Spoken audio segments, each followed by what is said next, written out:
महाभारत की एक घटना है कि एक बार किसी ब्राह्मण की गाय को डाकू चुरा ले गए।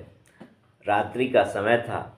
ब्राह्मण ने आकर पुकार की कि मेरी गाय डाकू ले गए।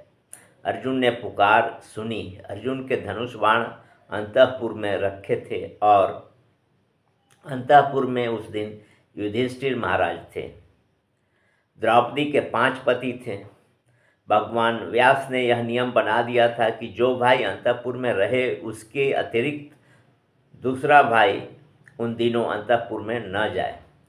यदि चला जाए तो उसको 12 वर्ष का देश निकाला हो।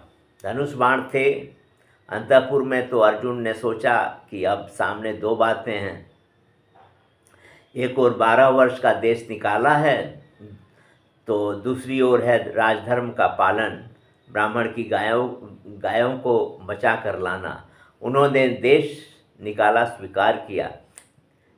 नीची दृष्टि किए अंतःपुर में गए, वहाँ से धनुष बाण लिया और गायों को छुड़ा कर ले आए। ब्राह्मण के गायों की रक्षा हो गई।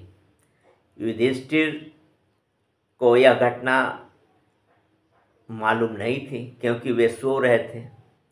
दूसरे दिन अर्जुन ने सभा में आकर बड़े भाई युधिष्ठिर जी से कहा, महाराज मुझे 12 वर्ष का देश निकाला मिलना चाहिए।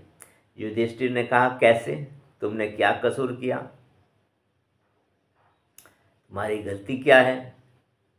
अपराध क्या हुआ? अर्जुन बोले, अपराध यह हुआ कि मैं रात को नियम भंग करके अंतःपुर में गया था। क्यों? कि वहाँ से धनुष बाण निकालने थे और ब्राह्मण के गौओं की रक्षा करनी थी। इस पर धर्मराज ने कहा, इसमें तो कोई ऐसी बात हुई नहीं। प्रथम तो मैं बड़ा भाई और बड़े भाई के घर में जाना कोई दोष नहीं है, और दूसरी बात तुम मेरी धर्म रक्षा के लिए गए थे, गायों की रक्षा करनी थी, तुमने अच्छा काम किया, तुम्हारा कोई दोष नहीं। धर्मराज की इस बात को सुनकर अर्जुन ने कहा कि महाराज मैंने आपसे यही सीखा है कि किसी बहाने से धर्म का लोप न करो। किसी युक्तिवाद से कोई युक्ति लगाकर बहाना बनाकर अपने दोष का समर्थन न करो। मैं युक्तिवाद से दोष का समर्थन करना नहीं चाहता। इस घटना का तात्पर्य यह है कि जो धर्मसंगत बात हो वह जीवन में उतर जाए। जब तक जीवन में साधना नहीं उतरती, जब तक जीवन में उपदेश की बातें नहीं उतरती, तब तक उपदेशक का उपदेश व्यर्थ होता है।